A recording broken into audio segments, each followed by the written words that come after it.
इस दिन दोस्तों एकादशी है, तो आपको करना क्या है, सुबह उठिए, नहा धो करके साफ सुथरे कपड़े पहनिए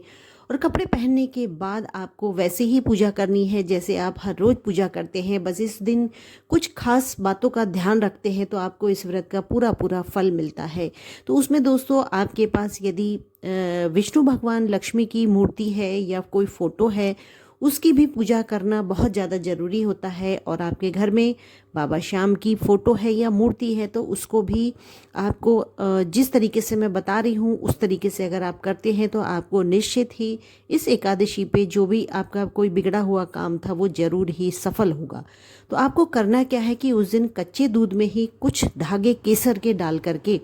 आपको बाबा श्याम की कोई मूर्ति फ़ोटो है या विष्णु भगवान की लक्ष्मी की कोई फ़ोटो मूर्ति है तो उसको जल से दूध और केसर से उसका अभिषेक करना है। और मूर्ति है तो उसको आपको उस दिन जो है दूध और केसर से स्नान कराना है। और अगर फ़ोटो है तो उसको ही आपको थोड़ा सा तिलक लगा करके उसको जो है ना एक तरीके से अभिमंत्रित किया जाता है। तो इस तरीके से आपको करना है। और उसके साथ ही आपको फल, मेवा, दूध, खीर, फूल, इत्र जो भी आपकी श्रद्धा भाव है वो आप इसको जो है चढ़ाएंगे। और चढ़ाने के बाद आपको उनकी पूजा अर्चना करनी है, धूप दीप सब। और उस दिन दोस्तों खास ध्यान रखना है कि आपको देसी घी का दिया ही जलाना है। इससे आपकी सारी ही घर की जो है नेगेटिविटी दूर होती है और साथ ही पॉजिटिविटी का जो द्वार है वो खुलते हैं। तो इसके साथ ही दोस्तों आपको उस दिन अन्न नहीं खाना है। अपने घर में कोशिश करें पूरे परिवार को व्रत करवाएं क्योंकि एकादशी के व्रत का बहुत बड़ा महत्व होता है। तो इसलिए मैं आपको बताना चाहती हूँ कि इस दिन आप जो है ना अन्न और चावल को अपने आहार में ना लें और इस दिन फलाहार का ही उपयोग करें। तो इसके साथ ही दोस्तों जब आपने अपने घर में जो है लक्ष्मी, विष्णु भगवान को और श्याम बाबा को दूध से अभिषेक कर दिया है, फूल चढ़ा दिए हैं, दिया जला दिया है, उसके साथ ही आपने सबसे आखिर में इनको जो है इत्र ज़रूर लगाएं क्योंकि लक्ष्मी जी को भी इत्र बहुत प्रिय होता है। और इत्र चढ़ाने से लक्ष्मी जी भी बहुत खुश होती हैं और श्याम बाबा का तो इत्र बहुत प्रिय होता है। तो इसलिए बाद में अभिषेक में जो है ना इत्र ज़रूर ही लगाएं। आपके घर में दोस्तों यदि व्यापार नहीं चल रहा है, नौकरी की दिक्कत आ रही है, आपके घर में भी अगर धन से संबंधित कोई परेशानी है,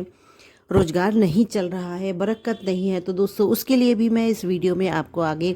बताऊंगी कि आपको उस दिन क्या करना है जिसकी वजह से आपके घर में पैसों की जो तंगी है वो दूर हो सके। अगर आपके घर परिवार में किसी पे कर्जा है तो कर्जा भी दूर करने के बहुत सटीक मैं आज आपको उपाय बताने वाली हूँ जो कि करना है आपको मोक्षदा एकादशी के दिन।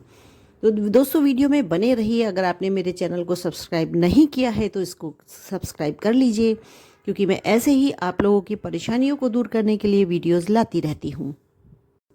दोस्तों मैं वीडियो में बताऊंगी कि तुलसी के नीचे ऐसा क्या उस दिन रखना है जो कि आपकी हर मनोकामना को पूरा करने में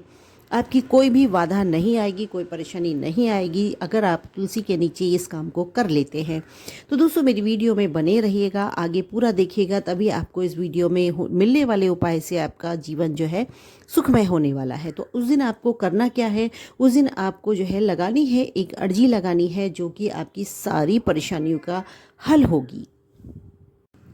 आपके वैवाहिक जीवन में भी अगर कोई परेशानी आ रही है, आपके वैवाहिक संबंध अच्छे नहीं हैं, कलेश रहता है या आपको एक दूसरे के बीच में कुछ भी ऐसा नहीं लगता है कि हम एक दूसरे से हमने शादी क्यों की है, बहुत ज़्यादा दिक्कत परेशानी आ रही है, उसके लिए भी मैं आपको इसी वीडियो में उपाय बताने वाली हूँ। तो दोस्तों हमको करना क्या है उस दिन, तो यदि आपने दूध में केसर मिला करके विष्णु भगवान, लक्ष्मी का और श्याम बाबा का अभिषेक किया है तो आपकी सारी ही पैसों की दिक्कतें उसी दिन दूर होने वाली है। तो दोस्तों शाम के समय में जब आप पूजा करेंगे, देसी घी का दिया जलाते हैं, तभी आपको करना है 1 रुपया, 5 रुपया, 10 रुपया कुछ भी आपको उस दिन निकाल कर अपनी पूजा में रखना है। और साथ ही रखना है एक पान का पत्ता रखना है और उस पान के पत्ते में ही आपको बोलना है ओम श्री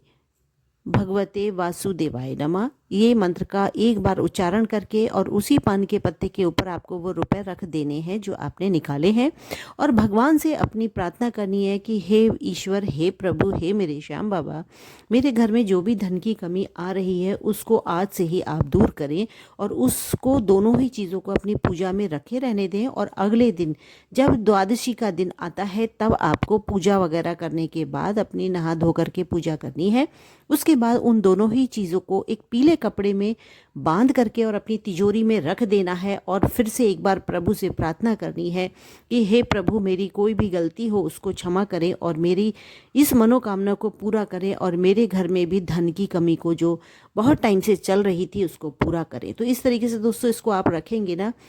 क्योंकि उस दिन एकादशी है, बहुत बड़ी एकादशी है, तब आप इस उपाय को करें तो आपके घर में जो भी पैसे की तंगी थी वो बहुत जल्दी आपकी दूर होने वाली है। इसके साथ ही दोस्तों, तुलसी जी में शाम के समय में आपको घी का दिया तो जलाना ही जलाना है, लेकिन कोशिश ये करनी है कि उस दिन आपको ना तो तुलसी में पानी डालना है, ना ही आपको तुलसी तोड़नी है, सिर्फ और सिर्फ आपको वहाँ पर देसी घी का दिया जलाना है। और लेकिन बहुत सारे लोग उसमें कच्चा दूध चढ़ाते हैं, लेकिन दोस्तों एकादशी के दिन तुलसी को छूना नहीं चाहिए, तोड़ना नहीं चाहिए, उसमें जल वगैरह कुछ नहीं देना चाहिए। तो उसमें आपको करना क्या है जिससे आपके घर में सारी ही परेशानियाँ दूर हो जाएं, वो मैं इस उपाय को बताने जा रही हूँ। तो आपको करना है, एक खाली कटोरी लेनी है और उसी में ही आपको अलग कटोरी में कच्चा दूध ले लेना है, और वो कच्चा दूध आपको तुलसी में नहीं चढ़ाना है। तुलसी मैया का नाम लेकर के, तुलसी मैया का सुमिरन करते हुए आपको उस कटोरी में ऐसे चढ़ाना है जैसे कि हम तुलसी माँ को ही दे अर्पित कर रहे हैं। लेकिन ये काम आपको तुलसी गमले के बिल्कुल पास में ही रख करके करना है, तुलसी गमले के अंदर रख करके भी नहीं करना है उस उपाय को, क्योंकि एकादशी के दिन तुलसी को छूना वर्जित माना गया है, इसीलिए क्योंकि दोष लगता है और तुलसी मैया को बहुत सारी पूजा अर्चना करी जाती है, तो इसलिए ऐसे उपाय बिल्कुल ना करें जिससे आपका व्रत या पूजा खंडित मानी जाए। इसके साथ ही दोस्तों, अगर आपके घर में कोई भी ऐसे दुख तकलीफ बहुत ज़्यादा है, आप बहुत टाइम से किसी परेशानी से जूझ रहे हैं, तो उस दिन आपको करना क्या है, आपको मीठे 3 पान चढ़ाने हैं, श्याम बाबा के लिए भी और लक्ष्मी जी के लिए भी और विष्णु भगवान के लिए भी।